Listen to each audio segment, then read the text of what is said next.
Hello everyone, उम्मीद करता हूँ कि आप सब अच्छे से खैरियत से एकदम बढ़िया है, मस्त से सेहतमंद चंगे और बहुत ही बेसब्री से आप सब मेरे वीडियोस का इंतजार कर रहे हैं। तो आज मैं शुभजीत चक्रवर्ती आप सबके सामने पेश करूंगा एक मलयालम सिनेमा का रिव्यू। तो उस सिनेमा का नाम है डीएस इडई। तो डीएस इडई इस फ्रेज का मतलब है डे ऑफ रॉथ।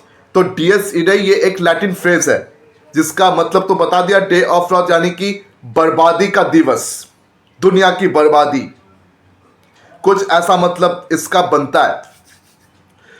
तो ये एक बहुत ही सीरियस हॉरर फिल्म है और 31 अक्टूबर यानी कि हैलोवीन डे को एकदम सही दिवस पे ये सिनेमा रिलीज की गई, क्योंकि ये कोई हॉरर कॉमेडी नहीं है, एकदम सीरियस हॉरर फिल्म है। ठीक है।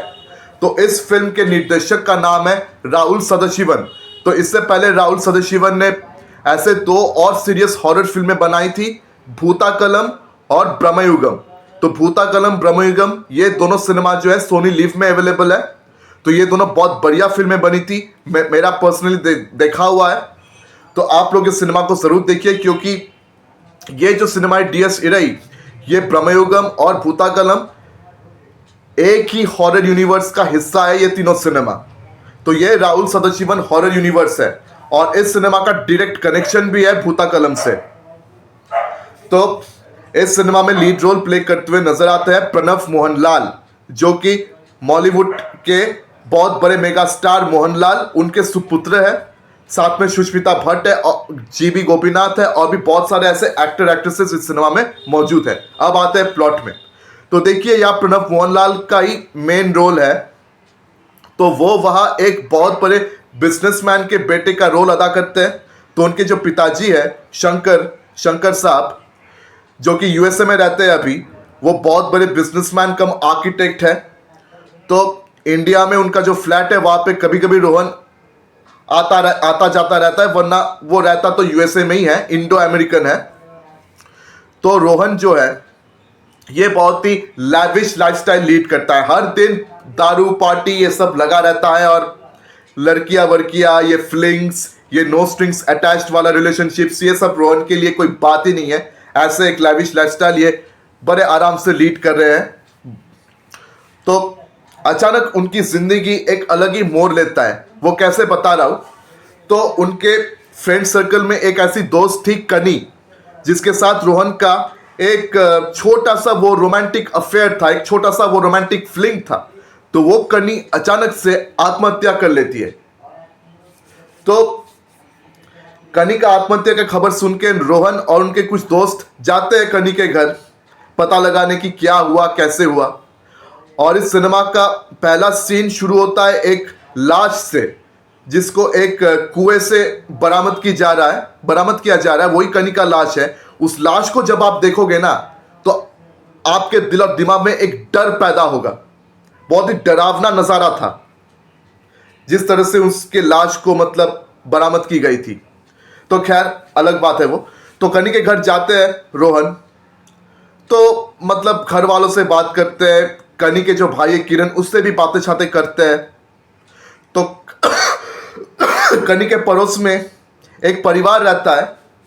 तो ये जो परिवार है वो ऐसे मतलब भूत मंत्र, भूत भगाओ ऐसे रिचुअल से वाकिफ है।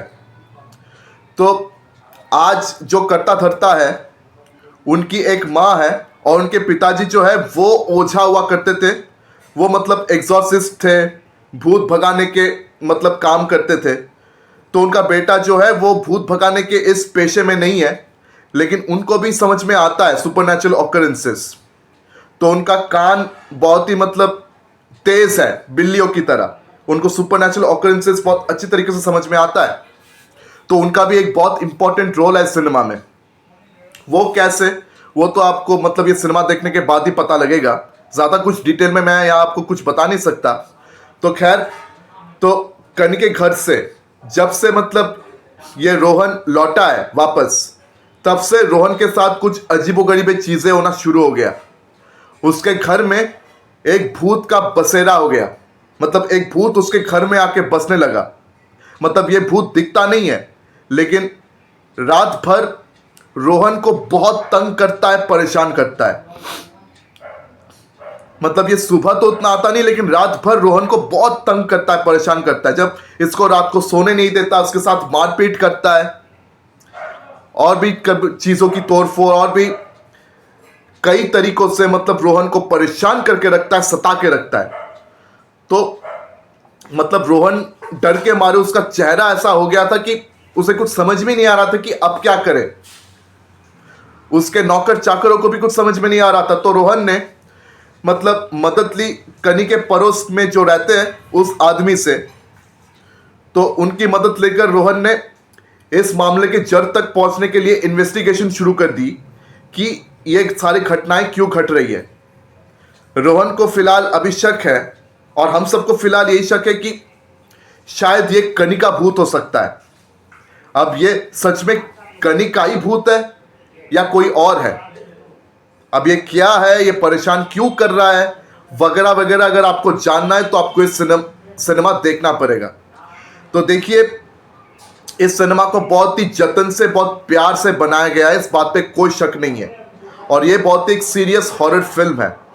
तो ऐसे फिल्मों में बैकग्राउंड म्यूजिक का एक बहुत ही इंपॉर्टेंट रोल होता है।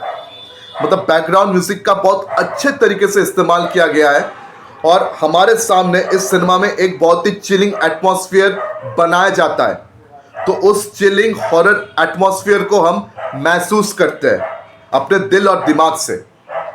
मतलब इसके लिए बढ़िया बीजीएम चाहिए होता है। सीन्स में जो मतलब कलरिंग्स होते हैं सिनेमा में, कभी कलरफुल हो जाता है, कभी डार्क हो जाता है। तो कलर पैलेट्स का इस्तेमाल भी बहुत बढ़िया तरीके से सिनेमा में हुआ है, और साथ में उतना ही बढ़िया एक्टिंग परफॉर्मेंसेस भी चाहिए। तो इस सिनेमा में ये सब कुछ मौजूद है। मतलब टेक्निकली ये सिनेमा बहुत ब्रिलियंटली शॉट किया गया है। टेक्निकली ये सिनेमा बहुत ही एक ब्रिलियंट मास्टरपीस है, कहना पड़ेगा। और साथ में एक्टिंग परफॉर्मेंसेस सबकी बहुत बढ़िया रही है। मतलब जो कोई भी एक्टर आप उठा के देख लीजिए, सबका परफॉर्मेंस बहुत बढ़िया रहा, और राइटिंग इस सिनेमा का बहुत बढ़िया था, बीजीएम भी सुपर। और उसके बाद जो चीजें हमें जानने को मिलता है, देखने को मिलता है, वो सचमुच मतलब डरा देगा, चौंका देगा, एक डर का माहौल पैदा कर देता है। और ऐसे सिनेमा को हम एटमॉस्फेरिक हॉरर कहते हैं, एटमॉस्फेरिक हॉरर फिल्म। तो हॉरर तो कई तरह के होते हैं, तो ये एक एटमॉस्फेरिक हॉरर फिल्म है। मतलब एक ऐसा एटमॉस्फेयर आपके आंखों के सामने पैदा हो जाता है। आपको कभी कभी लगता है कि ये सारी घटनाएं जो है आप ही के घर में हो रहा है। और मलयालम सिनेमा का मतलब तो आप सब जानते ही हो, वहां पे एक बहुत ही स्लो बर्निंग सा प्लॉट होता है। मतलब इस प्लॉट की कलाई जो है वो धीरे धीरे बनते बनते खुलता है। और स्लो बर्निंग जब प्लॉट होता है तो वो कितना रियलिस्टिक होता है आप सब जानते हो। तो बॉलीवुड इंडस्ट्री बहुत ही रियलिस्टिक फिल्में बनाते हैं, चाहे वो फिल्म बॉक्स ऑफिस पे वर्क करे ना करे फर्क नहीं पड़ता, लेकिन उनकी फिल्म की क्वालिटी हमेशा सुपर डुपर होता है, इस बात पे कोई शक नहीं है। तो बॉस राहुल सदाशिवन बहुत ही सुलझे हुए डायरेक्टर है। जैसा उनका भूता कलम ब्रह्मयुगम था, वैसा ये डीएस इराई है, एकदम मास्टरपीस कहलाने लायक। और ऐसी फिल्म आप सबको जरूर देखना चाहिए। लेकिन हाँ, एक वार्निंग जाते जाते आप सबको दे के जाता हूं, अगर आप दिल के मरीज हो, अगर आपको भूतों से बहुत डर लगता है, तो आप भाई साहब सोच समझ कर इस फिल्म को देखिए। हो सकता है कि इस फिल्म को देखने के बाद आपको दिल का दौरा पड़ सकता है, या फिर आपको कई रातों से नींद ना आए, ऐसा भी हो सकता है, क्योंकि ऐसे डरावने सीन्स इस सिनेमा में मौजूद है, आप सचमुच डर जाओगे। तो इसलिए अगर आप दिल के मरीज हो, या फिर अगर आपको भूतों से बहुत डर लगता हो, अगर आपको भूतों से डरने की बीमारी हो, तो भाई साहब सोच समझ कर देखिएगा, ठीक है। तो ये एक वार्निंग मैं आप सबको देकर जाता हूं। और अगर मेरी वीडियो आप सबको अच्छी लगी तो मेरी वीडियो को जरूर लाइक करें, ज़्यादा से ज़्यादा शेयर करें, और हाँ, मेरे चैनल को सब्सक्राइब करना बिल्कुल भी मत भूलिए। तो आज मैं आप सबसे विदा ले रहा हूं, फिर मुलाकात होगी अगले वीडियो में। धन्यवाद।